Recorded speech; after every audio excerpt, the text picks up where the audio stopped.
Entonces, para todos los presentadores y comenzaremos ahora y tengo el honor de invitar a la doctora Carol Shields para presentar su primer caso. Ella es jefa del Servicio de Oncología y profesora de oftalmología en Filadelfia, Universidad Thomas Jefferson.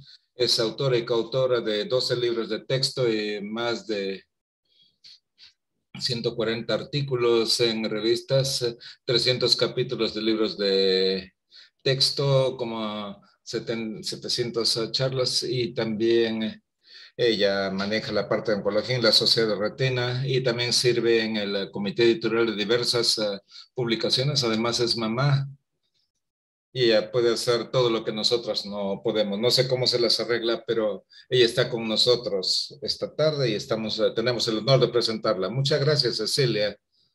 Compartiré mi pantalla ahora. Entonces, tengo unos pocos minutos y yo deseo compartir con ustedes este conundrum, esta duda o esta pregunta acerca de la conjuntiva. ¿Qué está sucediendo en la conjuntiva?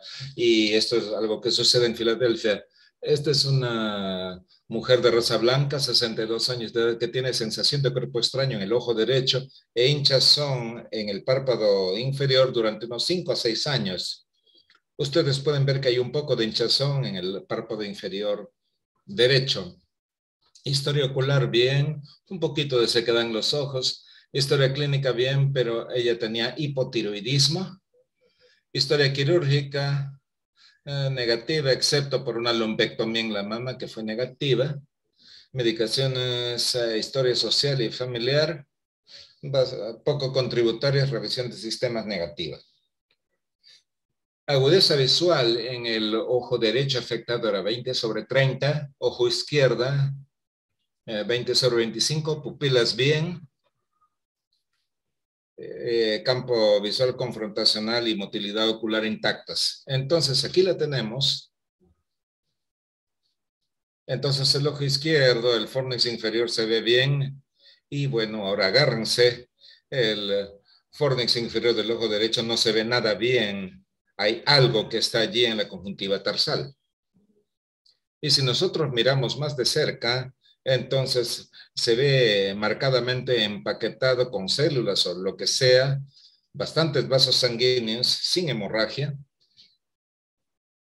Y cuando miramos el examen en el ojo derecho, el tumor era 40/20/5 milímetros, todo lo demás iba bien, y el ojo izquierdo tenía unos cuantos folículos, no había ningún linfoma y todo lo demás estaba bien.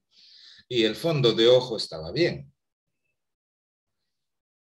Y la fluorescencia también estaba bien. Entonces nos dice, probablemente no hay infiltración en el ojo.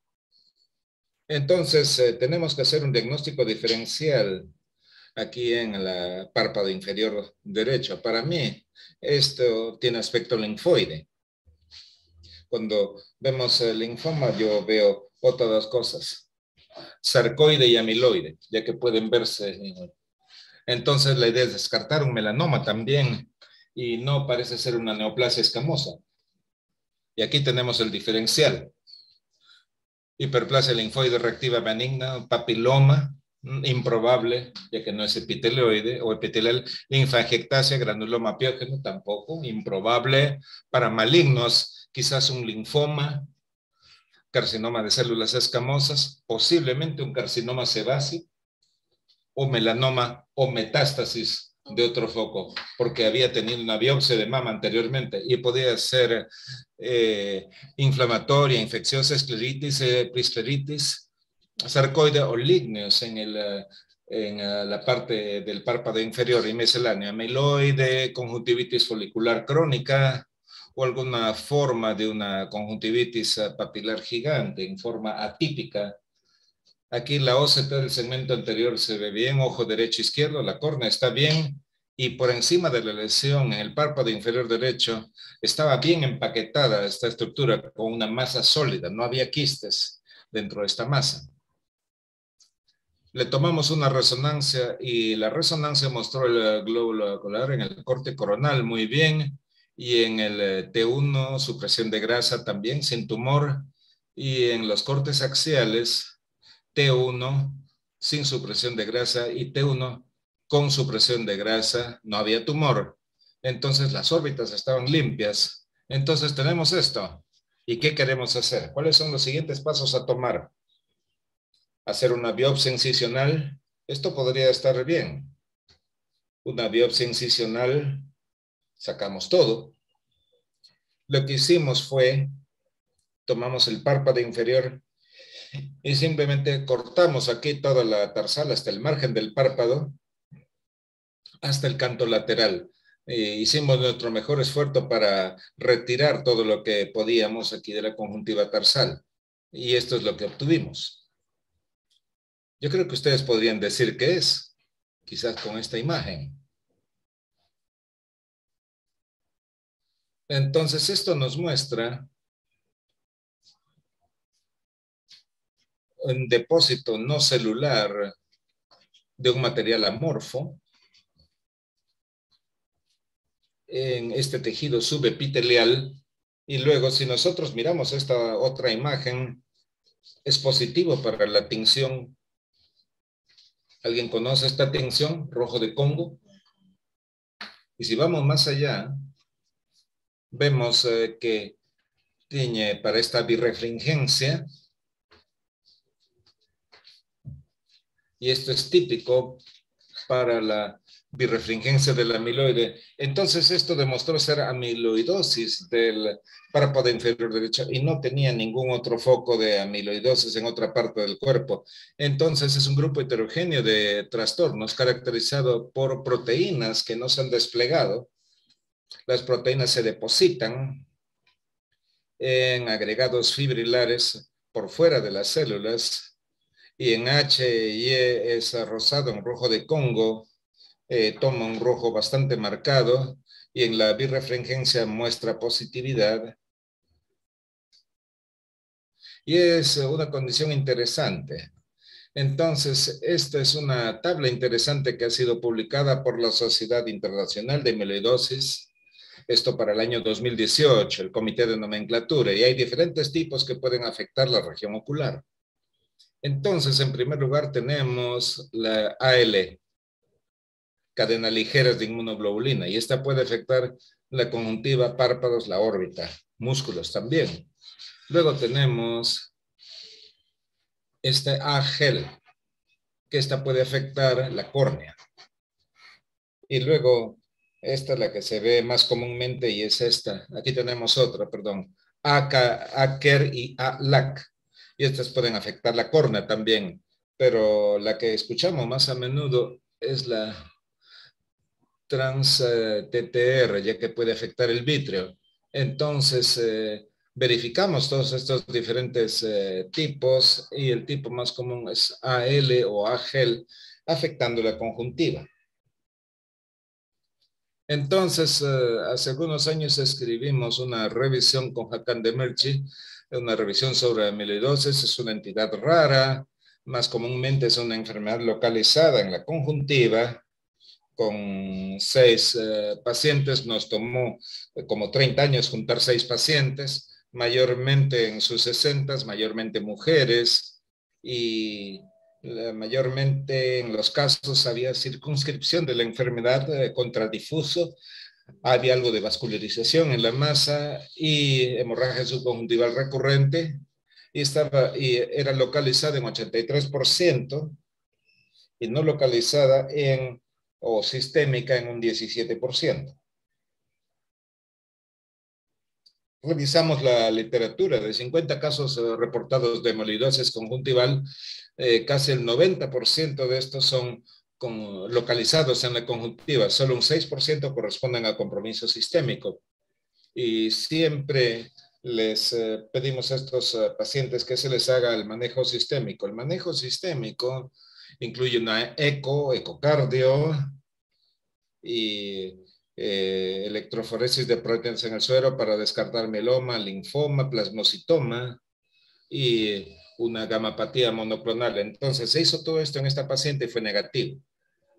Entonces, en resumen, es una mujer de edad mediana con una masa rosada en el conjuntiva tarsal derecha, en la parte inferior, que demostró ser amiloidosis. Caso interesante, ¿no creen? Excelente caso, doctora Shields. Miremos en el chat si es que hay alguna pregunta. Hay una pregunta, es cómo hicieron la reconstrucción después de la cirugía, pero usted dijo que fue solo un raspado. Lo que nosotros hicimos fue una biopsia con raspado. Comenzamos justo acá, rasuramos aquí toda la parte tarsal, no la sacrificamos, y lo que hicimos fue colocamos bastante pegamento tisular y el tarso se reepitelició justo por encima. Entonces no hubo mayores complicaciones. Utilizamos pegamento tisular cuando tenemos esta reconstrucción tarsal. A veces colocamos un injerto si nos preocupa mucho y tomamos el tarso con la biopsia. Si no tomamos el tarso, entonces ponemos algo de amnios y pegamento tisular o a veces solamente pegamento de tejidos. Entonces esperamos que con esto selle ya que se fija en unas 2 semanas y da tiempo para la conjuntiva tarsal se reepitelice. Excelente.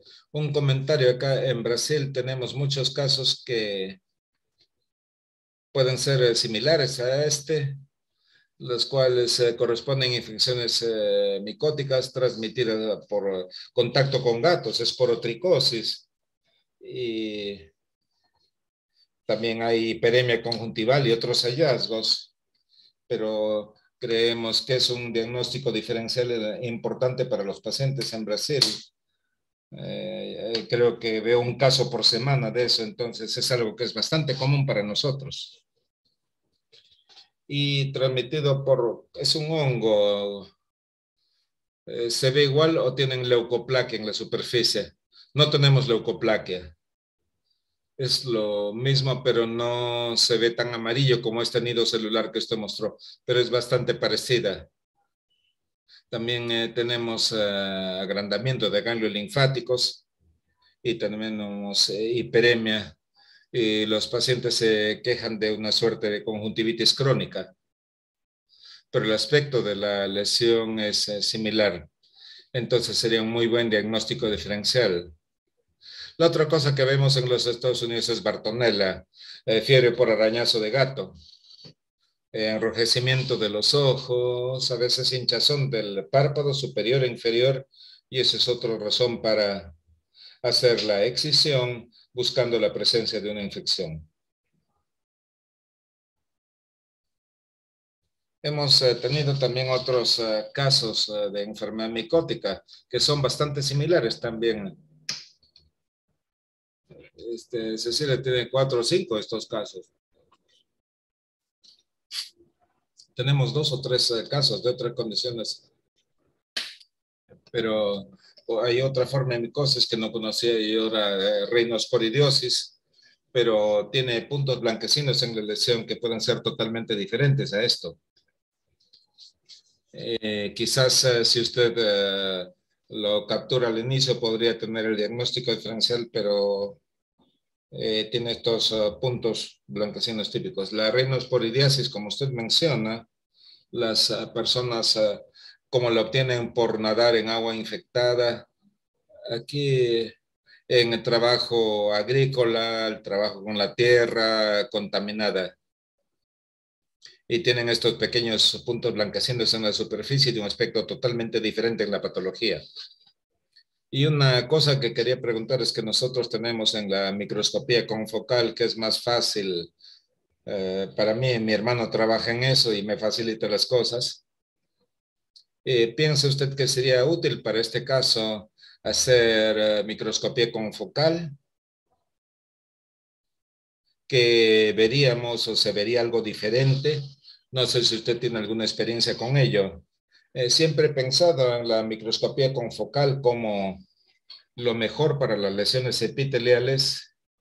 Hay lesiones subepiteliales también, pero aún el hecho que hay un epitelio normal podría decir que se trataría de una condición neoplásica, quizás un carcinoma o algo en el estroma, ¿no? Entonces hay un papel para eso. Hay algunas preguntas por acá. ¿Ves? Pregunta por el abordaje quirúrgico.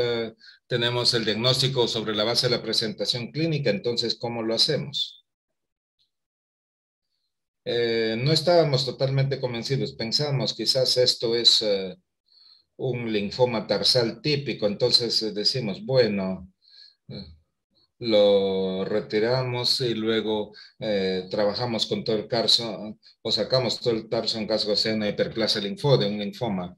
Entonces, probablemente amiloide era nuestro segundo diagnóstico. Bien, perfecto.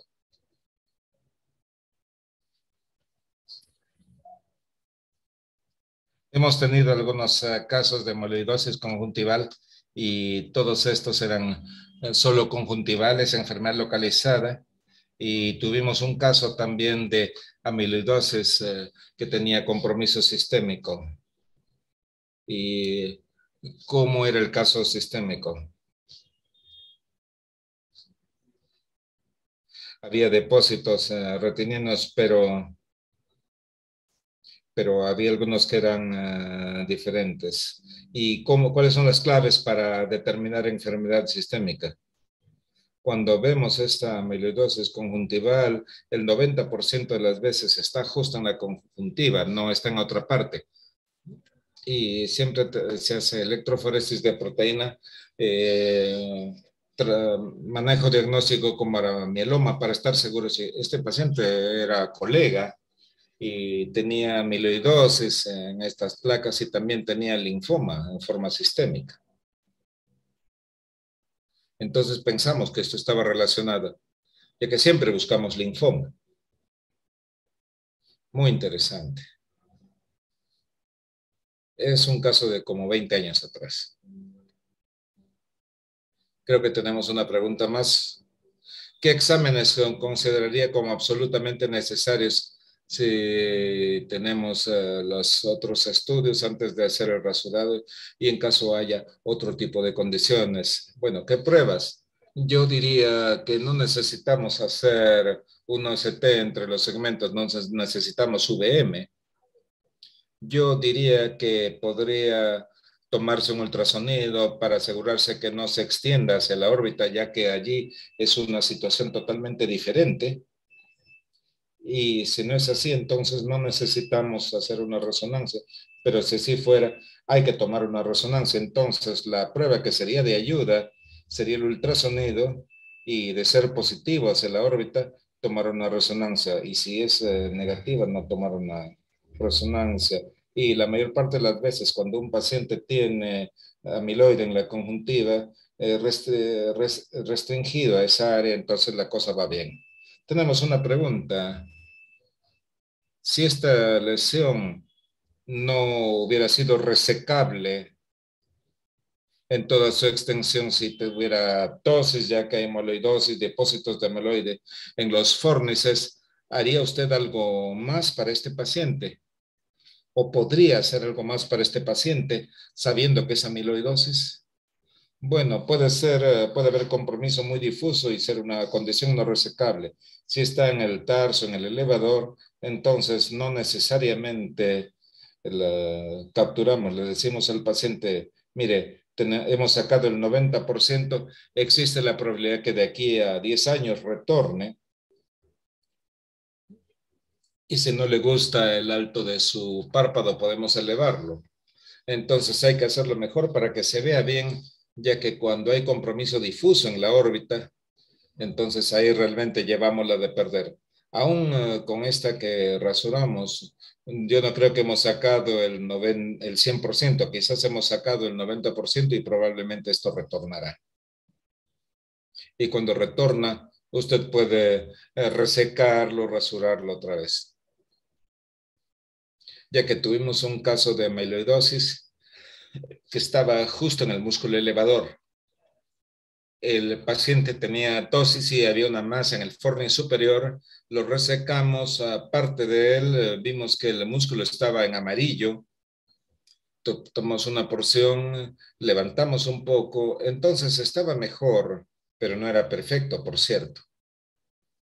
Bien, yo creo que es lo mejor que usted puede hacer con este tema de amiloide en el músculo. Bien, gracias. Brasil, es la jefe del Servicio de Oncología Ocular de la Universidad Pública de Sao Paulo y actualmente es nuestra presidenta de la Sociedad Panamericana de Oncología Ocular. Bienvenida, doctora Melina, y me alegra mucho poderla presentar. Thank you very much, Dr. Carolina.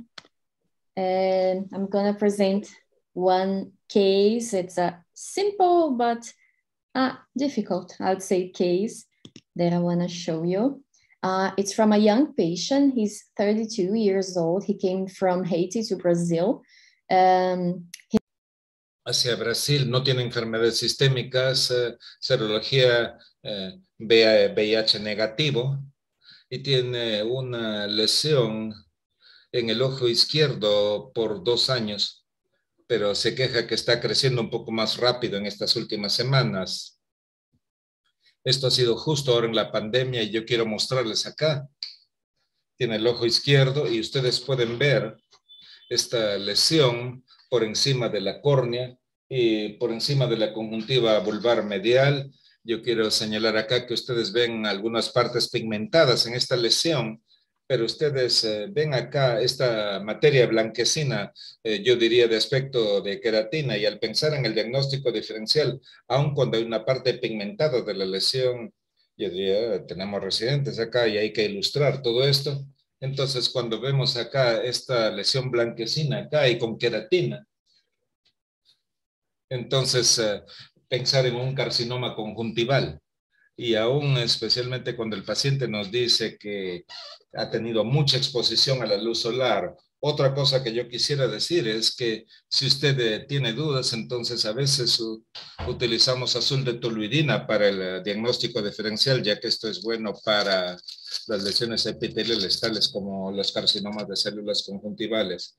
Y otra cosa que quisiera decir acerca de este paciente y que yo creo que hemos observado esto en los últimos años, es que él llegó con bastante dolor. Entonces el paciente está en dolor, él no habla, es la hermana la que habló en su representación. Él siempre tenía la cara mirando hacia abajo, él no se movilizaba, comía poco, perdía peso, y cuando vemos entonces especialmente los últimos casos que hemos tenido, cuando vemos a pacientes afectados en esta forma, siempre pienso en algún grado de invasión de la esclera o de la córnea, debido a que usualmente el carcinoma de células conjuntivales son asintomáticos para el paciente. Ellos no sienten dolor, no sienten gran cosa.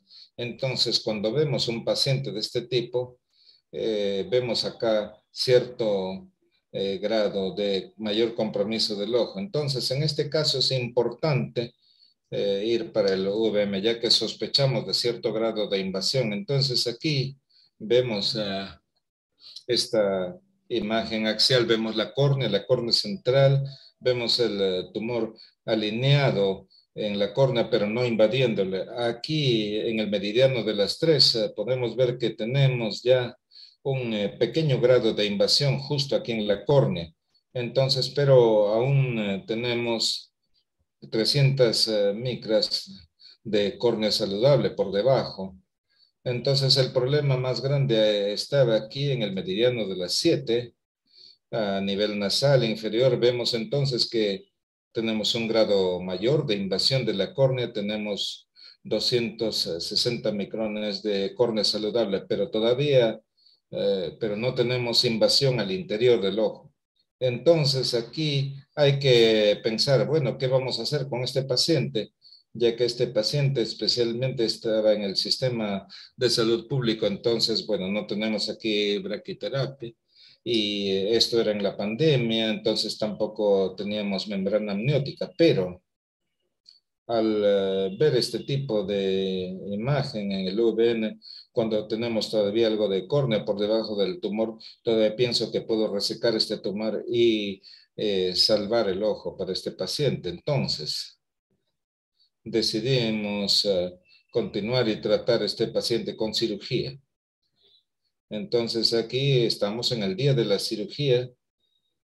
Estaba con visión de cuentadedos o movimiento de las manos. El tumor se superpone al campo visual de este paciente. Aquí lo pueden ver mejor.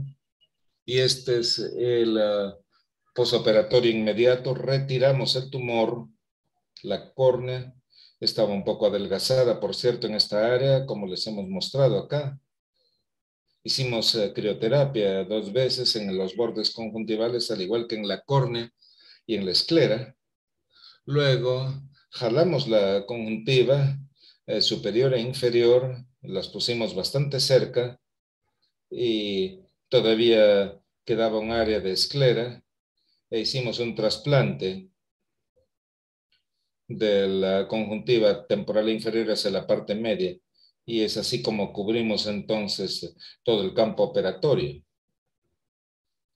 Y lo más asombroso que vi aquí en la cirugía es que cuando el paciente retornó, él hablaba, se reía, levantaba el rostro y estaba usando un sombrero, brazaletes, y estaba realmente muy contento, muy feliz. Era una persona totalmente diferente porque ya no tenía dolor.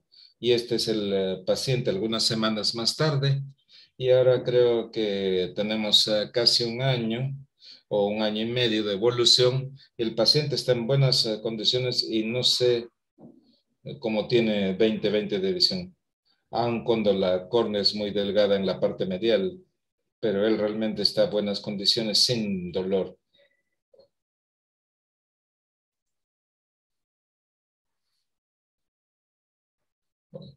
Entonces, este es el caso que les presento y me encantaría escuchar vuestros comentarios al respecto.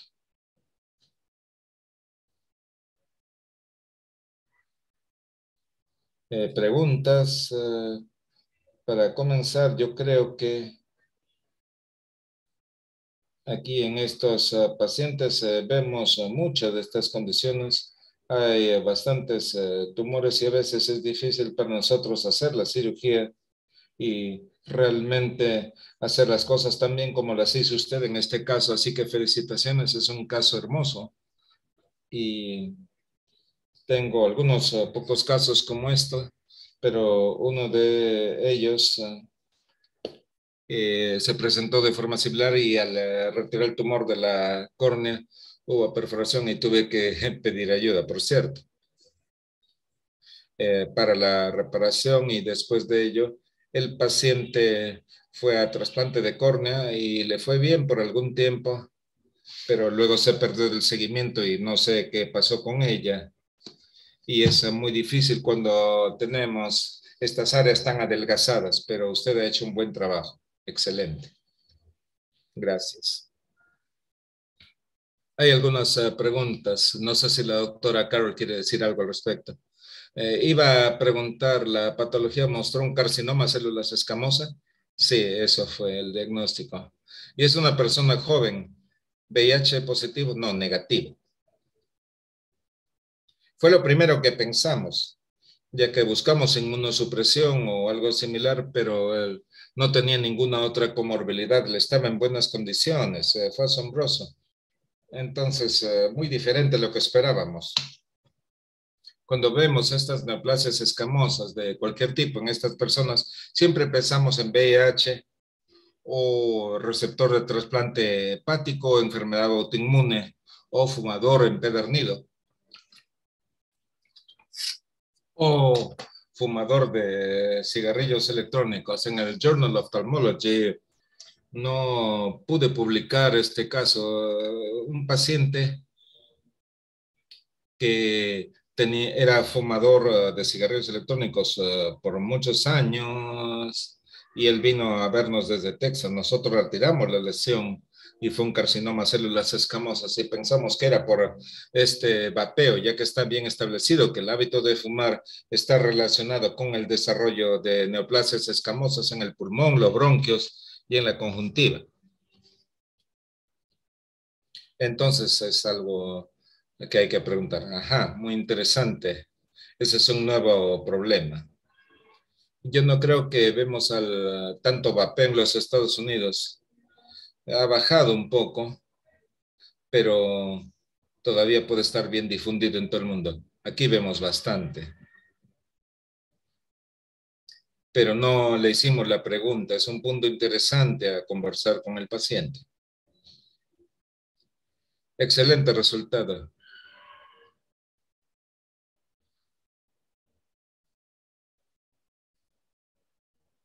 Hay preguntas acerca de las recomendaciones para usar la crío en la córnea. Bien, usted sabe, a veces nosotros hacemos ambos procedimientos cuando no tenemos gran cosa de recursos. Entonces, a veces estamos allí en la universidad, no tenemos braquiterapia, el VM está fallando, no tenemos membrana amniótica, nos falta esto o aquello. Entonces comenzamos tomando de aquí y de allá los recursos que faltan. Entonces yo creo, ¿piensa usted que haría una enucleación amplificada en este paciente? Entonces probar con esto, con aquello, y es así como comenzamos a hacer la crioterapia en la córnea en estos casos, debido a que teníamos una invasión parcial de la córnea. Entonces resecamos todas las porciones del tumor que podíamos ver, y cuando solamente quedaba la córnea hicimos la crioterapia, y fue tan bien, fue tan asombroso, y realmente es un buen estímulo para los siguientes casos. Entonces, cuando usted trabajó en la córnea, se preocupaba acerca de esta afectación de la córnea y hace descongelación y qué tan profundo entra. Esa es la diferencia. Lo hago menos de lo que lo hago en la conjuntiva. Entonces, en la conjuntiva lo hacemos al doble, doble crioterapia. En la córnea solamente entro una vez, es más rápido que en la conjuntiva, entonces no vamos tan profundo. Solamente dejo que se congele la capa superficial de la córnea después de haber retirado el tumor. Y siempre han ido bien, pero solamente hago esto cuando tenemos cierto grado de invasión de la córnea. Nunca lo hacemos en tumores de aspecto normal o comunes, por cierto. Pero tiene que estar preparada para los efectos colaterales, por cierto. Vemos invasión corneal y nosotros pondríamos una placa radiactiva en la córnea. Eso es lo que tendemos a hacer. Tratamos de evitar la crioterapia en la córnea. Yo sé que otros la han utilizado, pero siempre nos preocupa aquí esta liquefacción de la córnea. En la clínica privada hacemos braquiterapia, pero en el sistema de salud público donde no tenemos braquiterapia, entonces probamos con la crioterapia. Hay preguntas entonces acerca de la córnea. Hay preguntas si utilizamos alcohol o alguna otra cosa para ayudarnos a retirar el tumor. Sí, la cirugía fue descrita por Shields. Vemos los márgenes de seguridad, alcohol absoluto en la córnea, y toda la cirugía es como siempre lo hacemos en todos los casos de oncología ocular. Simplemente esta parte de la crioterapia y la córnea, debido a la invasión corneal, entonces era diferente. Y la reconstrucción, usualmente empleamos membrana amniótica cuando la tenemos disponible. Me gusta mucho y el resultado siempre es asombroso, pero en esta ocasión no teníamos. Entonces, esta es la razón por la cual hicimos el trasplante de conjuntiva en este caso.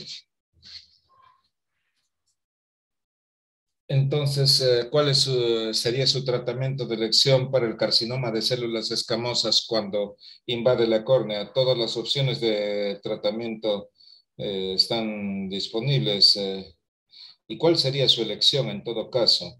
Entonces, sería braquiterapia.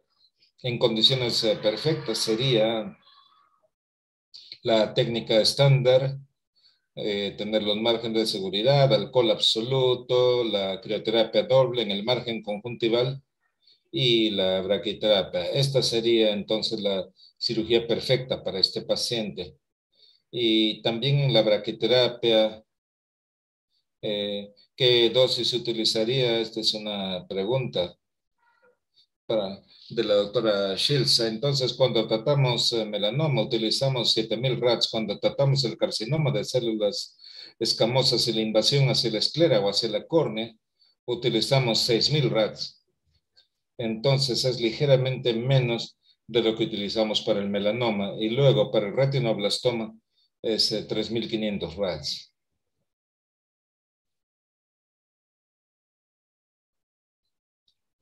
Sí, por cierto, seguimos lo que dijo la doctora Shields.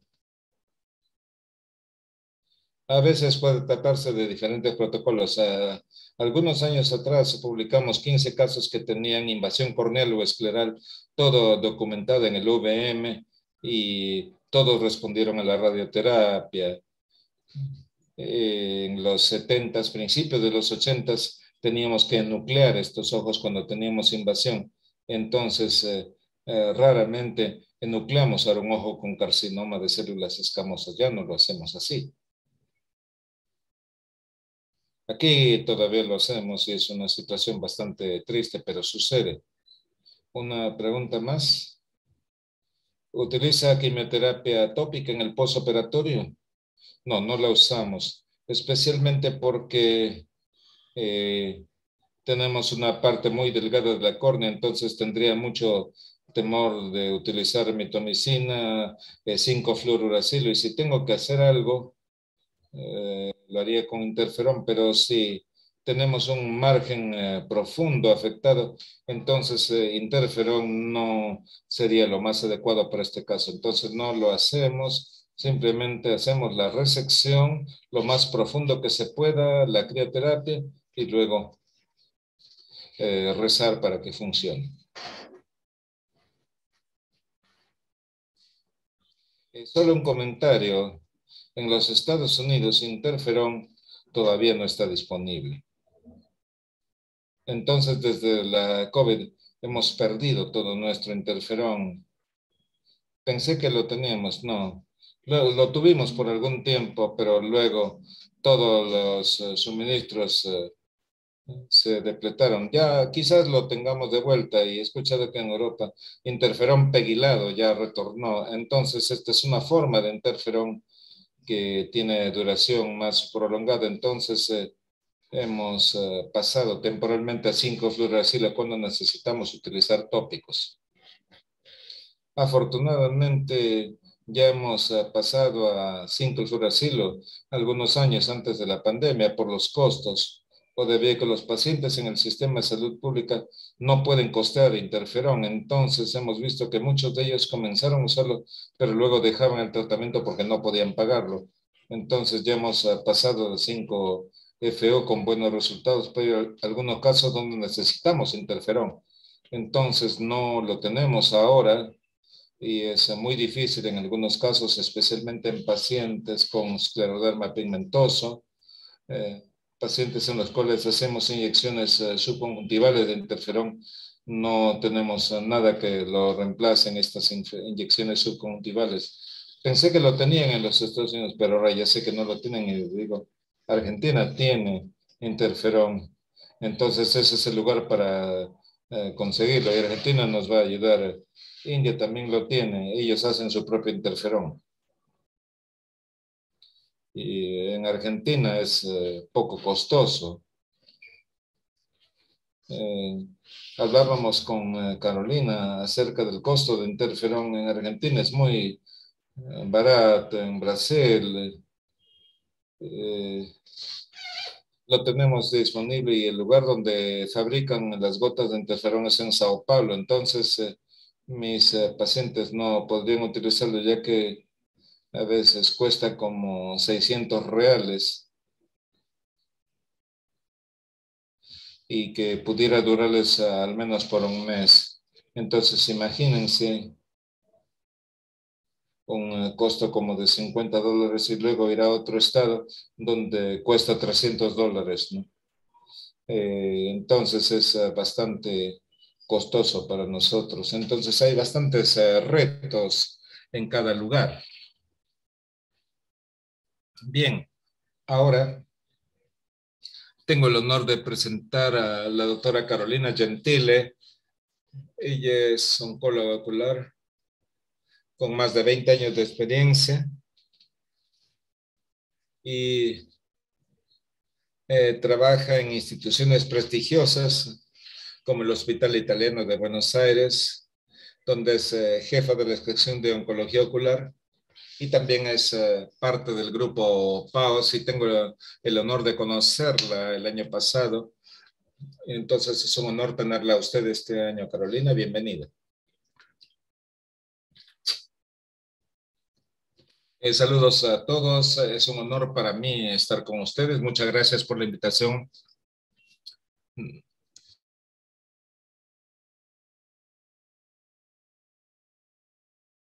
Here on the bottom, okay? Yeah, slides yes. are in English, so maybe. Okay. Bueno, les quiero comentar este caso. Esta es una paciente de 69 años de un pueblo del norte de Argentina, en una zona rural, que consultó por esta lesión, como ven aquí, en su ojo izquierdo. Fue operada en 3 oportunidades, la primera hace 10 años y las otras 2 en el último año, con diagnóstico de melanoma de conjuntiva con márgenes comprometidos. La hija nos refiere que la lesión había sido siempre superior y que ahora apreció esta imagen a nivel inferior. El resto del examen presentaba una menor agudeza visual del ojo izquierdo y la presión intraocular y el fondo de ojos no presentaba ninguna particularidad. Estos son los estudios previos que traía la paciente, previo a la segunda cirugía y previo a la tercera cirugía, donde podemos observar un engrosamiento acá a nivel epitelial, pero no había compromiso de profundidad. En nuestra consulta realizamos estudios clínicos y una interconsulta con oncología clínica. No se observaba ninguna extensión a nivel sistémico, ni tampoco compromiso intraocular. Tenía un PET normal y todos estudios negativos. Le realizamos una microscopía confocal. En ese momento el doctor Croxato realizaba los estudios. El módulo corneal adaptado al HRT, se puede ver perfectamente las células y realiza cortes desde anterior hacia posterior, y el informe fue células sugerentes de melanoma, y en este sector a nivel temporal inferior con abundante vascularización y células isorreflectivas de nucleolo más pequeño y compactas. Bueno, como nombraron previamente, realizamos la cirugía de no touch con márgenes amplios, doble frizz de crioterapia, tanto en los remanente conjuntival como a nivel limbar, y por ser una lesión extensa, nosotros realizamos, colocamos membrana amniótica. En nuestro caso, muchas veces hacemos doble capa de membrana amniótica, generalmente nos viene en 4 por 4 milímetros, nosotros no colocamos glue, sino lo hacemos con sutura de nylon 10 ceros, y muchas veces como se tiende a irse la primera capa, nos queda de protección la segunda capa. Este es el posoperatorio inmediato, con buena evolución, sin molestias. Generalmente los posoperatorios con membrana amniótica son mucho más llevaderos porque no tienen tantas molestias el paciente, y este es un poquito más largo plazo. El diagnóstico, esta es la anatomía patológica, un tejido conectivo conjuntival con células fusiformes y también infiltrado inflamatorio. El diagnóstico fue un melanoma de conjuntiva infiltrativo con una variante BRAF negativo, y esta es la inmunohistoquímica del melanoma. Bueno, recordemos que ya es una recurrencia porque ya fue, era su 4ª cirugía. Lamentablemente nosotros recibimos muchas veces pacientes ya tratados con lesiones extensas, y es muy importante también la clasificación para poder, hablar un poco de pronóstico. Hicimos una interconsulta con el equipo de cabeza y cuello, pero el ganglio centinela, que en algunos casos está indicado, en este caso no, porque era una lesión a nivel vulvar, y no tenía más de 2 milímetros de espesor. por tener márgenes en profundidad, digamos, a nivel de episclera comprometidos, como recién hablaron ustedes, colocamos una placa de braquiterapia, digamos, generalmente después de la braquiterapia colocamos una membrana amniótica también. Este es el postoperatorio inmediato, y luego de un tiempo con muy buena evolución. En este caso, la paciente la fuimos siguiendo tanto a nivel oncológico sistémico como a nivel ocular, no presentaba ningún signo de recurrencia, tanto por la UVM como por los estudios generales y el PET negativo. Sabemos que el melanoma de conjuntiva es una enfermedad rara, es 1% de todos los melanomas, que la incidencia puede variar entre 0,3 a 0,8 por millón por año, o sea, no es muy frecuente, para nada, pero tiene riesgo de enfermedad a distancia y de muerte. Si bien el origen puede ser un nevus de novo o una melanosis primaria adquirida, la melanosis primaria adquirida, es lo más frecuente y que es lo que tenemos que considerar. En base a ello, les quiero comentar rápidamente 2 casos que tienen que ver con esto. Esta es una paciente de 38 años, fíjense, con una melanosis extensa, no solo a nivel limbar y corneal, sino también a nivel de conjuntiva vulvar. También la misma técnica, cirugía no touch, con márgenes amplios, en este caso después le colocamos gotas de quimioterapia interferón en este momento, y anduvo muy buena evolución y muy buen control general. El tema es que a los 3 años, luego, cuando lo seguimos viendo, apareció esta manchita, esta nueva imagen que tenemos acá, tenue, porque a veces, digamos, no, tenue, y sin embargo la volvimos a operar con un diagnóstico de PAM con atipía, con márgenes negativos. Entonces, con esto lo que quiero decir es muy importante el seguimiento y la documentación, porque lesiones, a pesar que tengan márgenes negativos y sobre todo este tipo de patología, pueden aparecer nuevas lesiones y pueden recurrir. Y recordemos que en lesiones extensas es necesario muchas veces hacer mapeo de conjuntiva. Y para ir terminando, este último caso, que es muy reciente y nos trajo un poco de dolor de cabeza, es una paciente de 53 años, antecedente oncológico de mama a los 29. La vimos el año pasado con esta lesión a nivel de carúncula, de pliegue semilunar, pigmentación en fondo de saco. Esta es la imagen de un poquito más más disminuida, digamos, de los 2 ojos, y le indicamos una cirugía con amplio margen, como está descrito.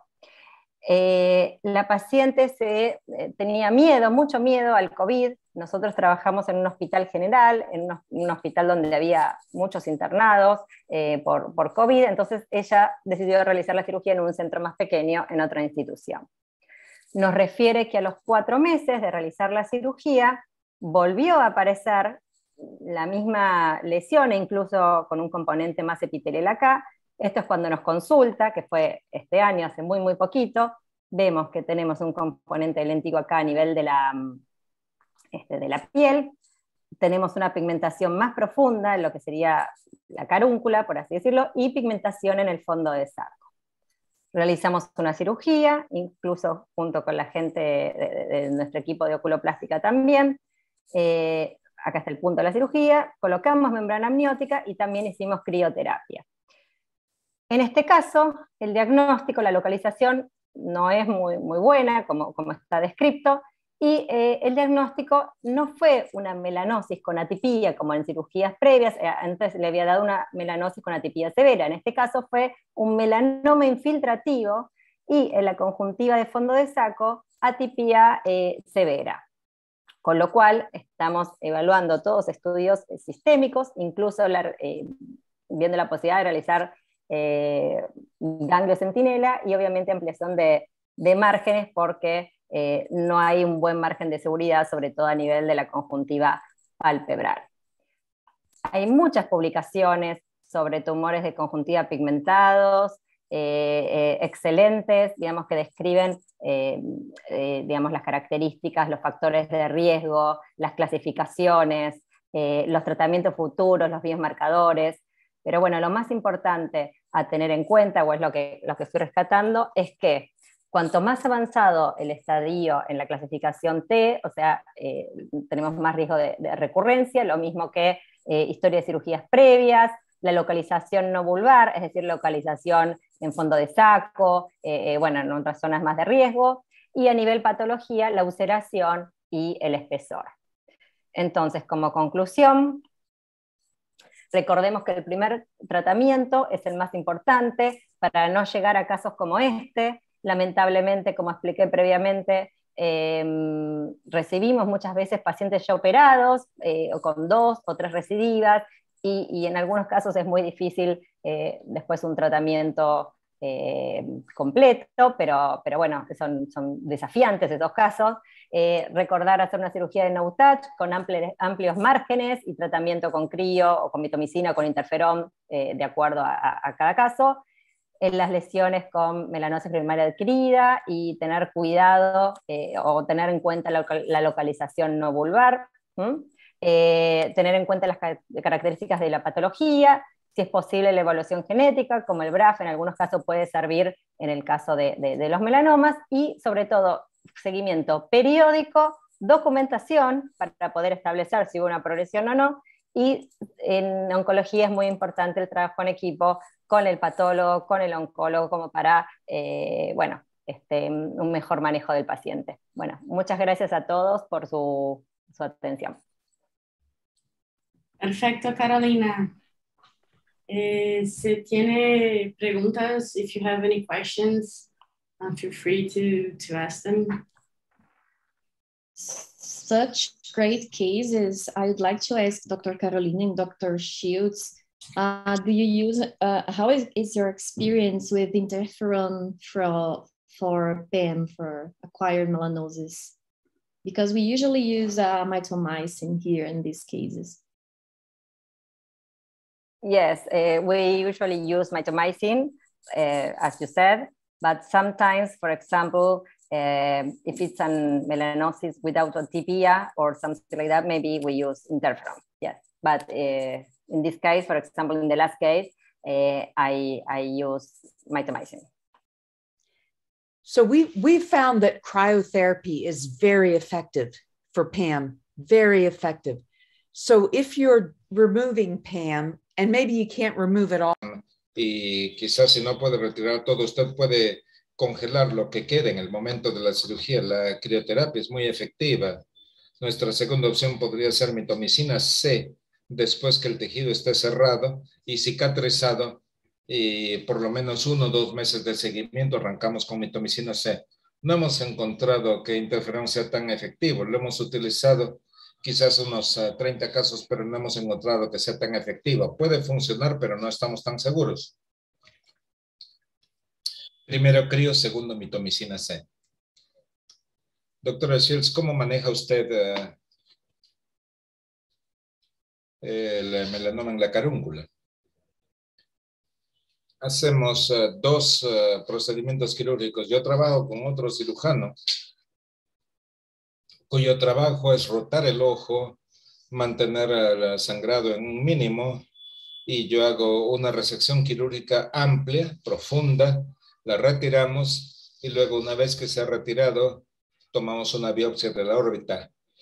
Y luego ponemos todo en crío y lo reconstruimos, reconstrucción primaria o con membrana amniótica. Somos muy generosos cuando tomamos o cuando sacamos un melanoma caruncular. Y usted ha tocado puntos muy buenos. ¿Cuáles son los beneficios de la biopsia de ganglio centinela? En nuestras manos son mayormente negativos, pero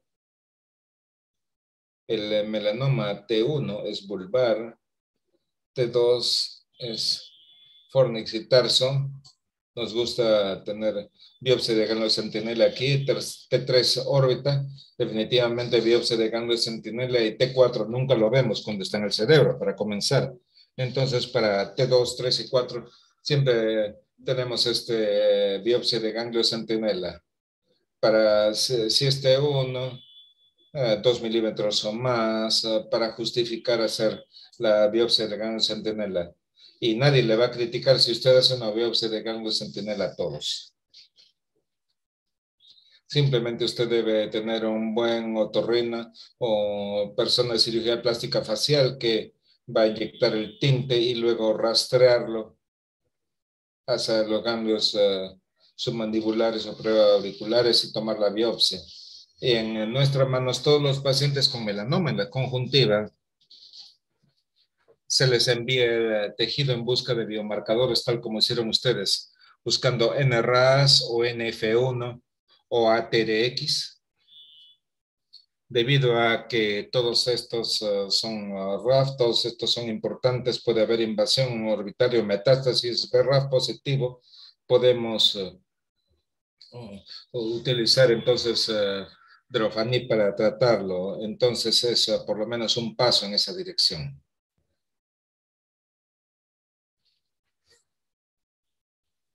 No sé si pueden verlo acá. En el segundo caso que les iba a mostrar, era un poco parecido al suyo, Carolina. En la carúncula, en el fornix, hacia el margen del párpado.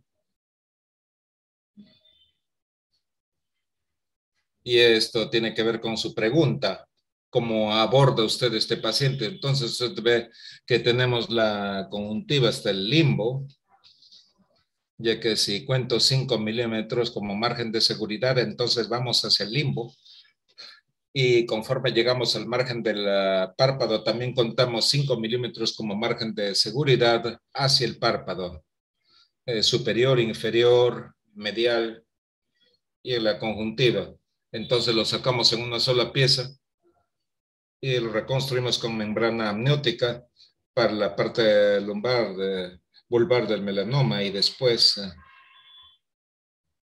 hacemos la reconstrucción para la parte inferior del defecto en el párpado, como podemos ver acá.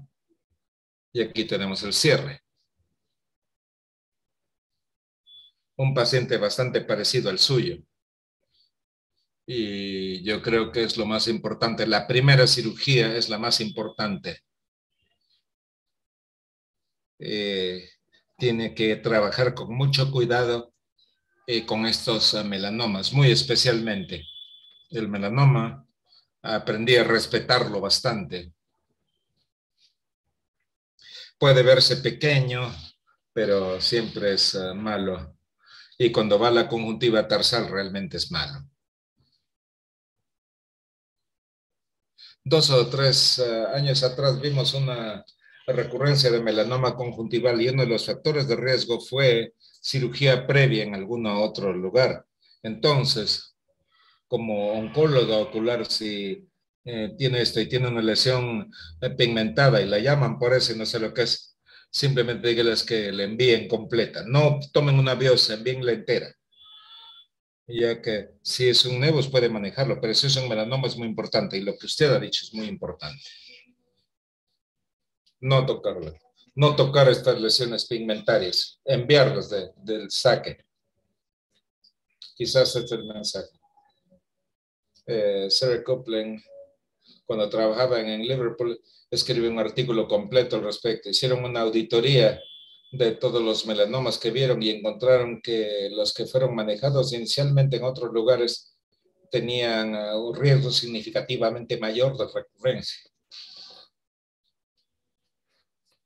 Muy interesante. Por fuera del servicio de oncología ocular. Excelente caso, doctora Carolina. Muchas gracias a ustedes, excelentes casos. Ya no hay más preguntas. Y deseo agradecer a todos por estar aquí con nosotros, especialmente a nuestras presentadoras, doctora Shields, doctora Santilli y doctora Morales. Y deseo pedirles que nos continúen siguiéndonos en las redes sociales. Tenemos 3 reuniones más este año. Y algo muy nuevo para ustedes, vamos a tener un curso de oncología ocular que será en el próximo verano, en el verano boreal, invierno en el hemisferio sur. Así que síganos y mantenernos actualizados con las actividades. Muchas gracias y buenas noches con todos. Justo a tiempo. Muchas gracias. Muchas gracias. Muchas gracias. Muchas gracias, doctora. Excelente trabajar con ustedes. Veo algunos amigos en el webinar. Entonces, buenas noches. Un placer compartir con ustedes. Buenas noches. Muchas gracias.